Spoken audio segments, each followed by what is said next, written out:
We're keeping it simple, ladies and gentlemen. We're building dynasties here, all right? There's not much more to it. We're going to be looking at some teams, making some trades, talking some strategy. Real quick, we do have a question coming out from Kaepernick. My man, thank you so much for being a member of the flock. As always, been a long time member of the flock. Says 10-team Superflex. We have Watson, Lance, and Jimmy G. Bryce Young fell to us at the 105. Okay, so we've talked about this before, but this is kind of the issue in terms of 10-team Superflex leagues. Like, it's extremely difficult for you to go through and look at like 12-team Superflex league rankings and try to use that in your 10-team league, because just in general, I mean, everybody's going to have more than enough quarterbacks to go around in that 10-team format. So you will see these guys falling down rookie drafts in those 10-team leagues. But trying to keep Watson and Lance, is it worth trading Bryce Young or keep for the depth/upside? I want to say, let's go ahead and let's see if we can trade Bryce Young. Let's see if we can go get a wide receiver like CeeDee Lamb, even if we add in a small piece. In reality, just because this goes back to being a 10-team Superflex league, in reality, I mean, what is the realistic price point that we could get for Bryce Young? Let me pull up flockfantasy.com real quick, and I will tell you exactly where I have Bryce Young ranked in comparison to some of these other guys. Just give me literally 1 second. That way we can not only look at my rankings, but also the rankings of everybody else on the site. So these Superflex rankings are going to be for a 12-team league. So of course, you're going to have to move Bryce Young down a bit. But right now, his average on the site's 15.5 across all experts. I personally have Bryce Young ranked at 15. Some players that are ranked behind Bryce Young, that if you're telling me we're playing in a 10-team Superflex format where we're loaded at quarterback if we wanted to sell, only in that 10-team league, Garrett Wilson, maybe. Jalen Waddle, maybe. And really, that's about it. Like, if you wanted to go through and sell for a wide receiver like that, let's do it. It's just difficult to find someone in that 10-team Superflex format that needs a quarterback. But, yeah, that should be it in terms of the questions we have in the chat. Of course, thank you so much, everybody coming out and hanging out with us. And as always, if you want to get your roster broken down in a live stream like this or in a personalized podcast, you can do that on flockfantasy.com. Link in the live chat, link in the description, link in the comments section. As always, not only am I there, but all your favorite creators are. And if you want me to break down your team in a personalized podcast, telling you what I plan on doing this offseason, what I plan on doing at the beginning of the year with the roster like this, you can sign up for flockfantasy.com with promo code FLOCK. Also, with promo code FLOCK, you're going to be getting 30% off any subscription. You're going to get exclusive Flock/Underdog merch with promo code FLOCK if you signed up to Underdog Fantasy with promo code FLOCK. Quick side note, they have free bet on Underdog Fantasy for tonight. I know everybody's already over there, so just go make sure you're taking advantage. If not, promo code FLOCK there, 100% a positive match. But promo code FLOCK everywhere. You're tired of hearing it. Let's go ahead and let's dive into this first team. Let's look at T-Hag or Stag. I don't know exactly how to say this. I'm stupid. It says, hey, Mason, thanks for all the content you put out. Here's my roster in a 12-team PPR non-Superflex. I didn't love my team after our startup 2 years ago and basically flipped anyone I could for young wide receivers and draft picks. We have the 101, 102, 103, 109, and 110. That is beautiful. Okay, if you're playing in a one quarterback format, you need a top 3 pick, right? The 1 QB format, I mean, 5, 6, going to be fine. But in reality, you're not going to be too excited about it. However, if you're in a spot where you're able to go through and you're able to say, I mean, go ahead and take Jahmyr Gibbs, take take Jackson Smith and Jigba, take Bijan Robinson. If we can get those 3 guys, that will fundamentally change your one quarterback dynasty league. We'll get into those players in just 1 second, but let's go ahead and let's first look at the overall roster. Where here, starting off at quarterback, we're going to be rolling with Kenny Pickett. So it would be nice to upgrade at QB. I mean, down there on the bench, we do have Kyler Murray, actually. So, I mean, Kyler Murray, definitely a quarterback with a lot of upside for the long term. I mean, I'm sure y'all have seen me drafting Kyler a lot, specifically in those underdog drafts, because while, yes, Kyler's going to be hurt at the beginning of the season, I do think that the Arizona Cardinals were a massive winner of this past year's draft. They have the best offensive tackle going there. They have a ridiculous amount of draft capital, not only their first-round selection in 2024, but also the first-round selection of the Houston Texans. Maybe DeAndre Hopkins is staying there. So I actually kind of like Kyler Murray as a buy low candidate at this point. Now, if we were to go through and add in another QB, obviously it's going to depend on the price point we do so. I mean, it's difficult right now to project how many games Kyler Murray will miss this next season, but specifically in a one quarterback format where it'll always be easy to add in a quarterback if we need to. Hell, if we really need to, we can trade for like a Derek Carr and give a 3rd round pick at the beginning of this next season. But going over to running back, we have really nothing right now. I mean, we have Zach Moss, Jordan Mason in the starting lineup. Going out on the bench, we have Trey Sermon, Isaiah Spiller, Naheem Hines. We have nothing at running back. But, this is what we're looking for. Bijan Robinson and Jahmyr Gibbs. I'm going to pull up the Flock Fantasy rankings again, specifically for a one quarterback format, because I want to highlight how impactful these 3 guys will be in that in Superflex. Yes, of course, Jackson Smith-Njigba will move the needle, but not as much of a one quarterback format. Just inherently, those wide receivers, those running backs are going to be making up a higher percentage of our starting lineup output on a week-to-week basis in that one QB league. So if you're looking across all experts on flockfantasy.com, Bijan Robinson is the 3rd overall ranked player in one quarterback dynasty formats. If we're going to go down to Jahmyr Gibbs and Jackson Smith-Njigba, Jackson Smith-Njigba is 21. I have him at 18. Jahmyr Gibbs is 25. And to be honest with you, I need to go ahead and I need to move Jahmyr Gibbs up these rankings. Like, you are in such a good spot with these rookie picks, being able to add in my mind, potentially 2 top 5 running backs in Dynasty in both Bijan Robinson and Jahmyr Gibbs to completely overhaul this running back room. Then going over to wide receiver, we actually have solid pieces to build around. We have Devonta Smith. We have Drake London. We're going to be able to bring in Jackson Smith-Njigba. We have Jameson Williams coming back off a suspension. So in terms of this team in the long term, I think this team, as it projects currently, has a ton of upside for 2024. If we will be realistic with ourselves for this next season, however, it's probably not happening this next year, right? Because while I love Bijan Robinson, while I love Jahmyr Gibbs, love JSN, I think they'll be fundamental difference-making players for this team in the long term. We don't really know what they're going to give us early on, right? Bijan Robinson, I can confidently say we'll rank him as a running back 1 week 1 of this next season. Jahmyr Gibbs, I don't know. It would probably be ranked as like a low-end RB2 to start the year, right? Now, of course, he'll naturally improve as the season goes on. But we'll also have no Jameson Williams at the beginning of the season. We'll also have no Kyler Murray at the beginning of the season. Jackson Smith-Njigba is probably not going to be producing at the beginning of the season. While I do think these players can be great at the end of the year, at the beginning of the year in particular, it's going to be really ugly. And we don't have that much depth behind these players, right? I mean, if we're going to go through and look at the rest of the roster, tight end, we have nothing. We're sitting with Cade Otton. I mean, going down to the bench outside of Jameson Williams, Rondell, oh no, we have Calvin Ridley. Never mind, we have Calvin Ridley. Maybe we have a little bit of flexibility with how we can go through and work this. Because then if we move Kyler to a flex, move JSN to a flex spot as well, actually, Kyler makes a fundamental difference with this team. I was going to tell you that we should go through and we should look to start selling off some of these pieces for 2024 assets immediately. I don't think that's the case if we have Calvin Ridley. Because if we have Calvin Ridley, we should have just enough firepower at the beginning of the season to have a chance, right? Where if we're able to go through and say start Bijan, Gibbs, Devonta Smith, Drake London, Calvin Ridley, and on top of this, Jahmyr Gibbs, Jackson Smith-Njigba, we have a shot to be competitive at the beginning of the season.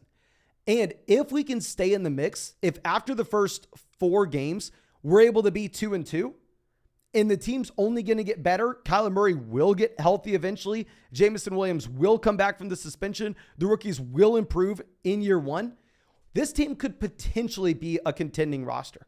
So my initial thought before we saw Calvin Ridley here is let's burn this bad boy down. Let's play for 2024 and we can be dominant then. However, after really thinking about this, I would rather go into this season with plans to contend, see where we are 4 weeks into the year. And if we're 0-4, 4 weeks into the season, Kyler Murray looks like he's not coming back anytime soon, then yeah, let's burn it down. Let's trade Calvin Ridley. Let's trade Devonta Smith, and let's get some long-term assets, and let's just earn the 101 in next year's draft and bring in Marvin Harrison Jr. But if this team is contending, then at that point, we may be able to make a move and just bolster our roster for this next season and have a real shot to win as those rookies get better. So to put ourselves in that position where we will have that flexibility, personally, 109, 110, I would love to sell either one of these picks for a random 2024 first. Now, 109 in a super flex league is going to be potentially exciting. But if you think of the 109 in a one quarterback format, the guys that for sure will not be there at wide receiver, JSN, Johnston, Addison, Zay Flowers. At running back, Bijan, Gibbs. Those 6 guys will for sure not be there. You don't even know if you're guaranteed to get Dalton Kincaid. You don't even know if you can get Zach Charbonnet. You may be looking at, I don't want to say Michael Mayer. You may be looking at taking a quarterback here at pick 9 or 10. If we were to sell pick 9 or pick 10 and get 2024 first rounders in return, what that would allow this team to do during the season is whenever we have that come to Jesus moment, week 4, where we're sitting there going, okay, hell, are we 2-2? Are we in the mix here? Or are we 0-4? It will allow us significantly more flexibility on making that decision at that point. Because if we have those extra 2024 first and you're going, man, I'm 2-2 right now. I just need a great tight end and I'm going to be able to be really competitive this year.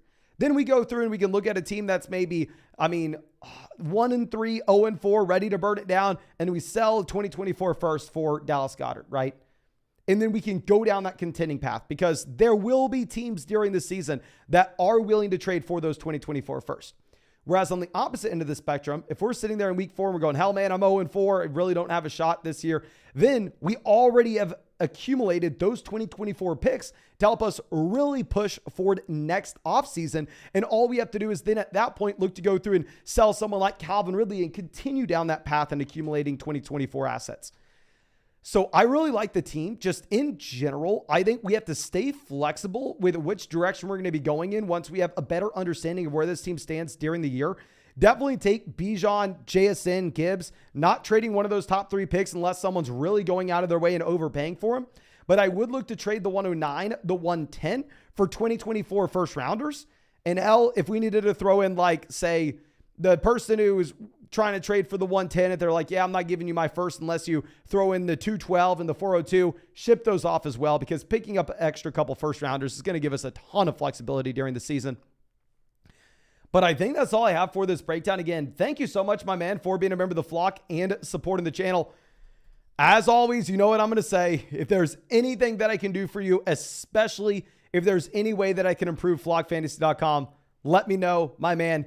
And definitely make sure that you are paying attention to the site next week whenever we announce how you're going to get that free underdog credit in your account and also how you're going to get that free merch as well. You're just essentially going to have to go through and put in your username on the site, and then we'll be able to hook you up with everything in the back end. And obviously I'll need your address to be able to send you that shirt for free, my friend. But thank you again for everything. And now our next team coming out from I'm Def. Thank you, my man, for being a member of the vlog. Says, hey, Mason, been watching and listening to the content for a while. Love the takes and the help you put out. Here's my roster. It's a 10-team Dynasty Superflex 6-point passing touchdown format. Last year I won, but I decided to rebuild because of aging assets. I have the 104 and plan on taking Gibbs there. We have the 109 and we're planning on taking Dalton Kincaid. The guy at the 106 is trying to trade that pick. With how my league mates have been talking, Richardson could fall to me. Thoughts? P.S. You can use this wherever you feel like. Thank you. No, thank you again, my man. And let me first say, if you were playing in a 12-team Superflex format, you can't take Gibbs over a top 3 quarterback in my mind. However, if you were playing in a 10-team Superflex format, where we can assume, very similar to the team right before this, that yes, you will have more than enough quarterbacks to go around. So in that 10-teamer, if you really wanted to take Gibbs 104, I'm going to be fine with it, my man. If you truly believe in Gibbs, go for it. Because at quarterback currently, we are sitting with Josh Allen, Geno Smith in the starting lineup. Hell, we have Baker Mayfield quarterback 3. To be honest with you, I may even go QB here. I understand you're saying Richardson may fall, but if Richardson's there at 4, unless you are extremely confident that Anthony Richardson could continue falling, I may just go ahead and take Anthony Richardson at 4 and bring him in, because I think Anthony Richardson could almost immediately play over Geno Smith if the rushing upside hits the way we think it will. I don't necessarily think that Anthony Richardson will be as good of a real-life NFL quarterback immediately as Geno Smith. But from a fantasy football perspective, where Geno doesn't really have much rushing upside, and you do have rushing upside, obviously, from Richardson, I think you have the upside to automatically change your starting lineup and then also have a lot more flexibility through the course of the season for bye weeks and injuries. So if you have a read on your overall league that you think Richardson could possibly fall to pick 6 and we could trade for pick 6, go for it. I really have not seen that happening in too many leagues though, my friend. In the majority of leagues I'm in, Anthony Richardson's going at pick 2. Maybe he falls to 3. Now, going over to running back, we're currently sitting with Taylor, Tony Pollard in the starting lineup. Going down to the bench, we don't really have much depth here either. I mean, keep in mind, it's a team that we put ourselves in a difficult spot by trading away 2024, 2025 picks. So if we're looking at the running back position, I mean, yes, we have those guys at the very top end that we can be excited about. But in terms of the depth, I mean, it does get very ugly behind these players. Now, going over to wide receiver, we have Kirk T. Higgins in the starting lineup. Going beyond this, we don't have much depth either. We have George Pickens down there on the bench. So if we really take an overall assessment of this team, my man, and I hate to say this, I really don't like where we're sitting right now. I think you are stuck between a rock and a hard place. And that if we're looking at the overall roster composition, excluding quarterbacks, the players that we can feel confident about starting on a week-to-week standpoint, we have about 4 names. Those guys being Taylor, Pollard, Kirk, Higgins, maybe George Pickens if you throw him in there. So call it 5. We have 5 guys we can confidently start on a week-to-week basis. But then beyond that, we don't really have anything. Maybe we bring in Gibbs and we have 6. Okay. We bring in Jahmyr Gibbs at pick 4 and we have 6 total guys. But at the end of the day, what makes this a very tough situation and having no depth is what we are looking at our rookie picks. Not the fact that we don't have much outside of, say, pick 4 and pick 9. Primarily the fact that we have nothing when it comes to 2024 picks. We don't have our 2025 first either. So we put ourselves in a position where you're saying, yeah, I traded away some productive assets that won us our league last year because they were getting too old. And we went with a little bit more of a rebuilding approach. But we don't have our 2024 first. We can't really take advantage of that. It's not like we can say, all right, well, let's burn this bad boy down and let's earn the 101 in next year's draft and bring in Caleb Williams. We can't do it. So we are naturally put in a very difficult position. And I understand you were talking about the possibility of trading up to pick 6. If we could trade the 202, 302, and the 109 and get to pick 6, this could be a move that saves this team. At least for the next 1 to 2 seasons. And then 2025, once we get there, I mean, we'll figure out what's going on with this roster. The roster will probably be very bad in 2025, but we'll have enough time to possibly, hopefully, win the league again this next season. Because if somehow we're able to trade the 109, 202, and 302 to pick 6, then at that point, you're telling me you're confident we could come away with both Jahmyr Gibbs and a quarterback. I doubt it's Anthony Richardson, but if we can come away with Gibbs and Stroud, or maybe Gibbs and Young, or Gibbs and Anthony Richardson, and then we solve our quarterback situation for the next 2 to 3 seasons, where possibly we have Geno, Richardson, and Josh Allen, plus on top of that, we're able to bring in Jahmyr Gibbs, who gives us running back depth, and yet again, another player to put in that flex. It will solve our depth issue with 2 quality starters. However, if we can't get those 2 quality starters, we'll be in a position where if anybody goes down, if Jonathan Taylor has a high ankle sprain, we can't do anything. We are just stuck, and we're going to be waving the white flag because we don't have any depth pieces we can put in the starting lineup. And since we traded away our 2024 first, second, third, because we traded away our 2025 first, we've put ourselves in a position where if anything goes wrong during the season, there's no safety net. There's no, safety fund. There's no money in the savings account, right? Like we maxed out our credit cards here to try to win this year. If that's the best analogy we have. We maxed out our credit cards and we have no money in the savings account, which who knows? Maybe the investments you made into this season work out great and we end up going back to back and winning this league again. It's just an extremely risky way to play that I personally try to stay away from. I do like the idea of trying to trade up from the 109. If we can't do that, I honestly don't hate the idea of seeing if we could trade the 109 for a 2024 first, similar to what we were talking about with the team right before this. That way, just during the season, whenever something goes wrong, then at that point, we're able to go through and trade for what we need and have a better idea. I think that could help us out a bit. Just try to put some money away in the savings account. That way we can go through and spend it when we need it. But it's just, it's hard to move from here. I'll definitely say if we can make that trade to get up to the 106, I like it. In general, my friend, in future Dynasty leagues going forward, I always hate the idea of trading away first-round picks multiple years in advance and putting ourselves in a very difficult position like this and not having much flexibility on what we can do with the team. And if we are going to make that decision, there's no point along the road where we can say, okay, our team's a little old now, let's rebuild. If you traded away your 2024 first, it doesn't matter if your team's the oldest team in the league. The only thing that pretty much matters anyway is going through and trying to score as many points in the starting lineup today.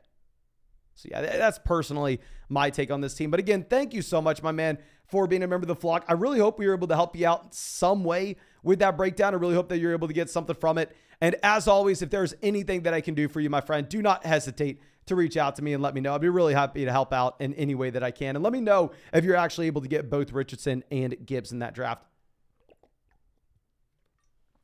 But our next team coming out from AWAS, thank you, my man, says, thanks, Mason, for grinding so hard for the vlog. Feel free to use for a video. It's a 14-team, 1-quarterback, 4-point passing touchdown league. Let's go ahead and let's open up this bad boy.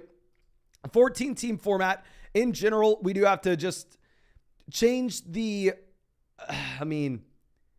mindset that we have when we're looking at this team, right? Because if we're going to go through and pull out our little calculator here, if we were playing in, say, a league where you're starting 1 quarterback, 2 running backs, 2 wide receivers, a tight end, 2 flex spots, in a 10-team format, this doesn't look like a lot, right? Because if you're looking at this, you'd be starting 7 non-quarterbacks, obviously offensive players, so you'll be starting 70 skill positional players. However, in a 14-team league, you're starting 98 across the entire league. So depth all of a sudden is going to be significantly more important. And also, if you're looking at a 14-team format in comparison to like a 10-team league, a 12-team league, we also do need to lower the bar. Keep in mind, talent's going to be spread out across more rosters. So you can be a competitive team with a worse roster in a 14-team league than a 10-team league. That kind of goes without being said. But anyway, just so we're all on the same page here. Now, going over to quarterback, perfect situation. You can see it. Liquid Demons in the live chat right now going, Eagles double stack. Yes, sir. Exactly what we have. We are looking at Jalen Hurts as a top 3 quarterback locked and loaded for the foreseeable future. And if Jalen Hurts is that top 3 quarterback in fantasy, we're also going to have that double stack with Dallas Goedert and Devonta Smith where we can assume that they dominate. But what makes this quarterback room so good is not that we have like the quarterback 3 overall in Dynasty. It's that we have the quarterback 1 overall in Dynasty. We have Trey Lance down here hidden on the bench. I don't really know why we have him on the bench and Jalen Hurts in the starting lineup. Maybe this is just to go through and a motivational tactic, if you will. But anyway, Trey Lance should be locked and loaded as the number 1 quarterback overall in fantasy this next year. Should be a very exciting spot in general. Obviously joking, but I do think that Trey Lance is going to be a great quarterback too to have in Dynasty at this point. Still a ton of rushing upside, and given the team investment that he has, he will be starting for an NFL team this next year. Oh, this is going to be a nasty team. Oh my God. Going over to running back, right? We have Pollard and Dobbins. I think we can safely say Tony Pollard would be a top 14 running back in fantasy this next year. Like in this format, Tony Pollard is clearly a running back 1. J.K. Dobbins is going to be a top 28 running back in fantasy this year, so he's clearly a running back 2. And we are excited about having these guys. I'm fine having A.J. Dillon as an RB3 and a 14-teamer. The fact that we are sitting here with the 101, the fact that we get to add Bijan Robinson and slide all these guys down is absolutely ridiculous, right? Because if we're looking at that, then Pollard as a running back 2 in a 14-team league is a cheat code. Dobbins as a running back 3 in a 14-team league is a cheat code. I mean, I think this is a phenomenal situation to be in. I'd be happy with this team even if we didn't have Bijan Robinson, but adding Bijan in here is just obnoxious. Going over to wide receiver, we have Lamb, Devontae Adams, Devonta Smith, Drake London in the starting lineup. So arguably we have 3 wide receiver 1s for this next year and a wide receiver 2 with Drake London as well. This is someone that can continue to improve where eventually he is a wide receiver 1 in fantasy. So we have a ton of upside and depth at the wide receiver position. If you're going down to the bench, we don't really have any wide receiver help on the bench. And keep in mind, it is going to be a little difficult for us to go through and find depth in a 14-team league. Like if you're going to go trade one guy for 2, you're probably not going to get the best price just because not many teams in that 14-teamer are going to have enough depth where they're feeling comfortable of going through and trading for an elite level asset. But going down to the bench, we're also sitting here with the 104. So we're going to be able to come away with Quentin Johnston. We're going to be able to come away with Jordan Addison, whoever you prefer between the two. I personally like Quentin Johnston. And if we add them to the bench, right, and we just go through and look at how this overall depth is shaping up in a 14-team league here, we are going to have, once Bijan Robinson steps in and once Quentin Johnston steps in, J.K. Dobbins on the bench, Cam Akers on the bench, A.J. Dillon on the bench, Quentin Johnston on the bench in a 14-team format. That is nasty, my friend. And if we're sitting here with the 109, 110, 112, 113, in my mind, these are just pieces that we're looking to trade. What I would personally really like to do is if there's another member in your league that, I mean, hell, they need depth, right? It's a 14-teamer where you can go through and you can offer them the 109 and the 110, which honestly in a 14-team league, not everybody has a couple quarterbacks they can confidently rely on. I'd imagine maybe this is the range you see the quarterbacks starting to come off the board. If we could package together 2 of these late first and then get back in return, say a top 3 pick, say get the 103, get the 102, that would beautiful. That would be perfect. Because if we were able to make a move like that, right, and we're able to go through and move the 109 and 110 and get the 103, I think it could make sense for another team in the league, especially if they're at the very top of the draft where they just need to build out their depth. And for us, we have more than enough depth to go around. Even if we don't, hell, we have 3 2024 first-round picks we can play around with. So we'd be able to get Jackson Smith and Jigba and really just put ourselves in a position to dominate over the long term. Tight end, we're currently sitting with Goddard, double stacked with Jalen Hurts. Phenomenal, right? So very rarely would I look to say this in a 14-team league, and I know that we haven't been able to help out much at all in this format. But I mean, everybody out here in the chat is kind of saying it for me. My man, you are just absolutely killing it. Side note, love to see you out here, Tio Kappa. Long time no see, my man. But anyway, they're saying it for me. This is a ridiculous team. And honestly, the only thing that we can really say whenever we look at a team like this that is just so loaded, if we have this embarrassment of riches, we're just going to go ahead. We are just going to look to make those 2-for-1 deals. Get upgrades where we can because we can afford to do so. Let's go ahead. Let's look to sell those two late first. Let's move up in the draft. Even if we have to include the 204 to get it done, let's do it because whoever we're going to be looking at the very end really isn't going to make a difference with your roster in particular, where another team that needs some more help, it honestly could help them even if it doesn't necessarily help us. But I think that should be it. Again, thank you so much, my man, for being a member of the flock and supporting the channel. I really hope we're able to help you out here. I really hope we were able to get you something. But as always, if there's anything that I can do for you, do not hesitate. Just reach out to me and let me know. And like I said, make sure you are on the lookout this next week whenever we're going to be dropping the exclusive merch. I know you're a mother flocker. I know you use promo code FLOCK, so will be free for you, my friend. You'll just have to have that Underdog account signed up with promo code FLOCK, and you already are on flockfantasy.com. So let me get you some exclusive merch. Let me also get you hooked up with some free Underdog credit in your account. Be on the lookout next week. Now, Moses Coco coming out with our next team. Thank you, my man. Says, hello, Mason. Love the content.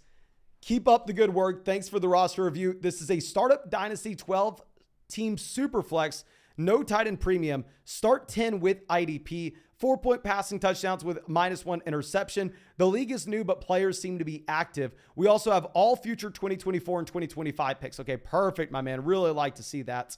And I will say, quick side note, I'm very sorry. I'm not going to be able to help out too much with IDP.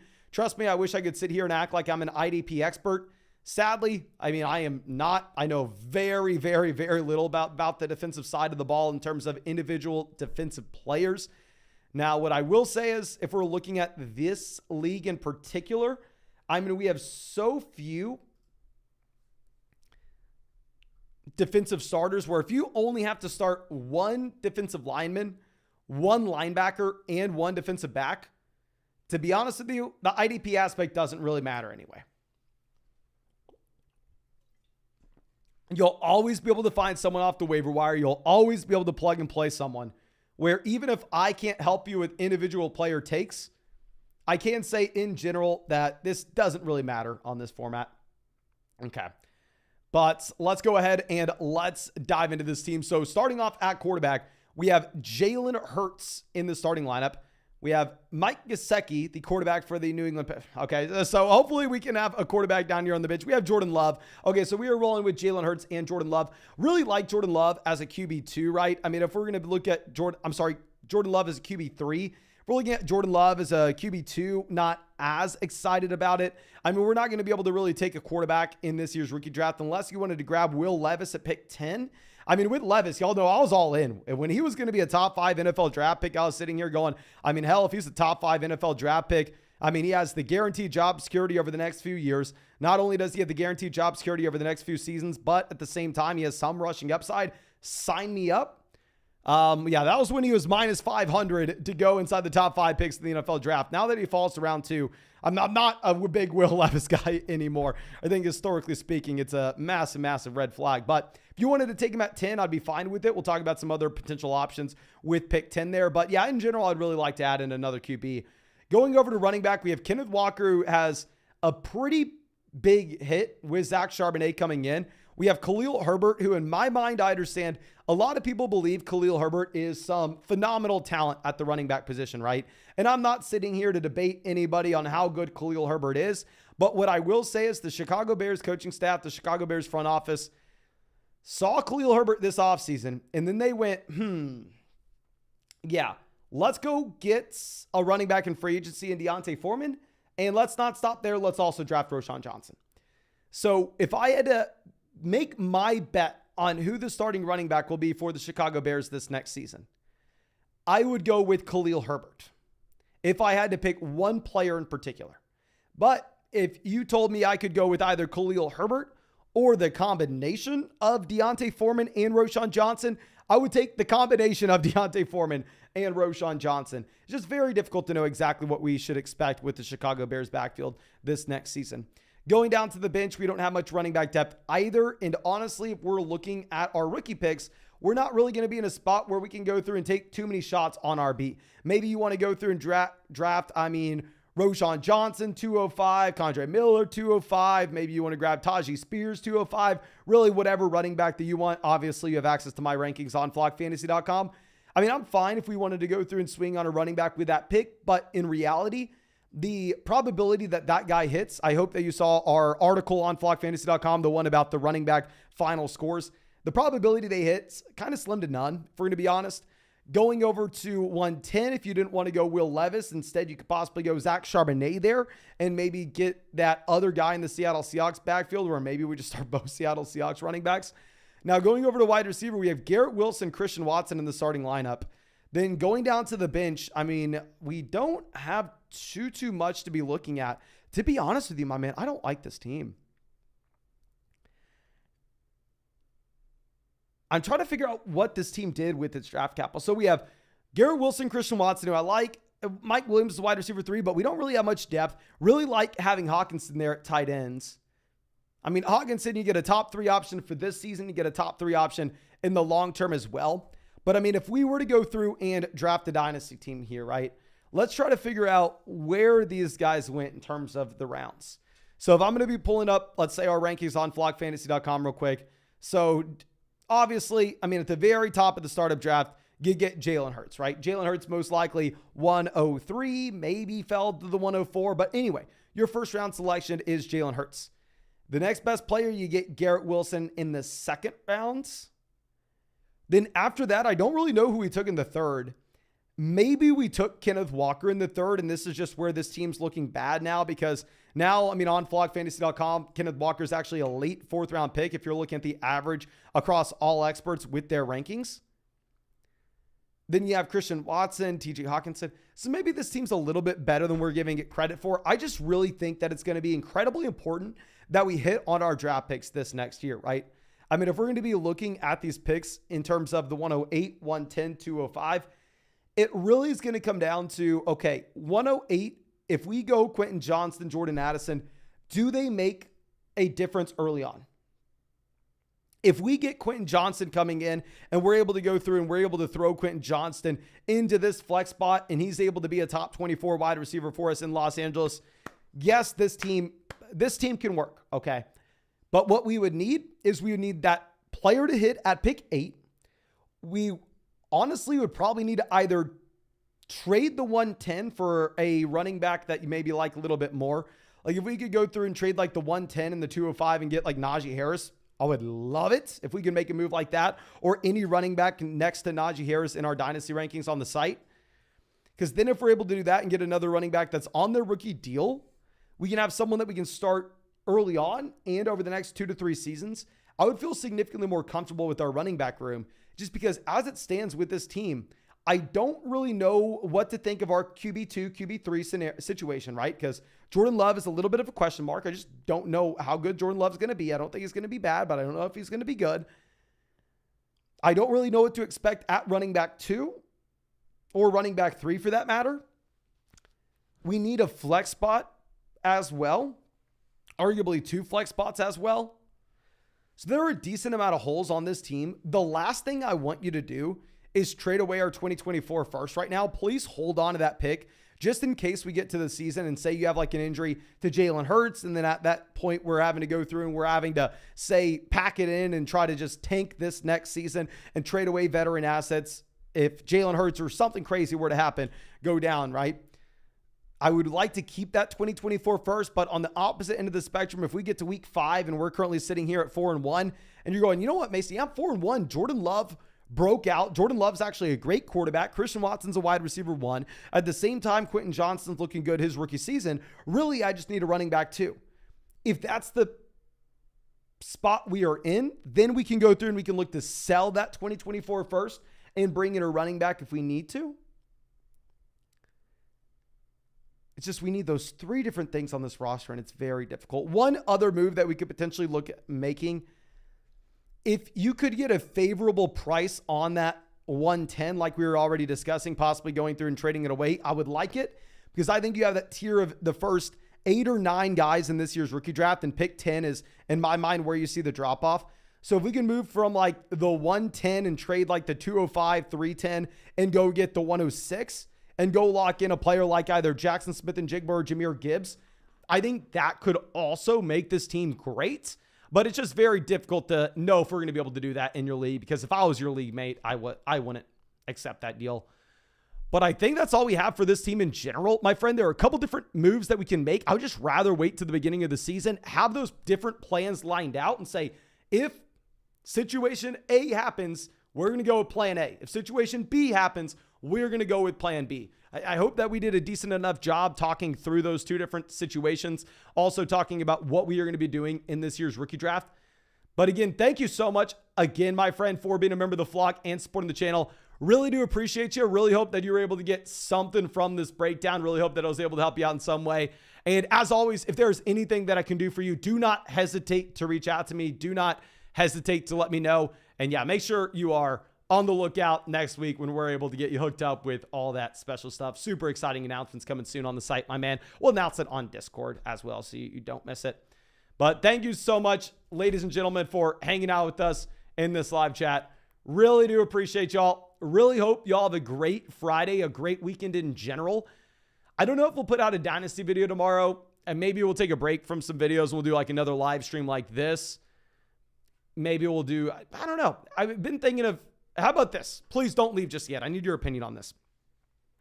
I would not do this in terms of sending out the link to like a StreamYard invite in the live YouTube chat, because then we could get some trolls in here coming in and trying to sabotage things. But I was thinking about potentially doing this with like the members of the site, and obviously we'd stream it on YouTube. I'm assuming we have members of flockfantasy.com in here. If you are a member of flockfantasy.com, let me know if you would like to see this or if you would like to participate in this. What would you think about tomorrow me sending a link in the Discord saying, hey, I'm going to be answering Dynasty Fantasy Football questions. Hop on the live stream if you want. And then someone could click the link, someone could join the stream, and then I could add them in and we can talk Dynasty with just random members of the site. Let me know if y'all would like to see that. Let me know if you'd like to participate in that. I think that's maybe a fun idea of what we can do with the live stream tomorrow. But thank you again, ladies and gentlemen. Really do appreciate y'all. Really hope that you have a great day and really hope that I get to see you out in that live stream tomorrow.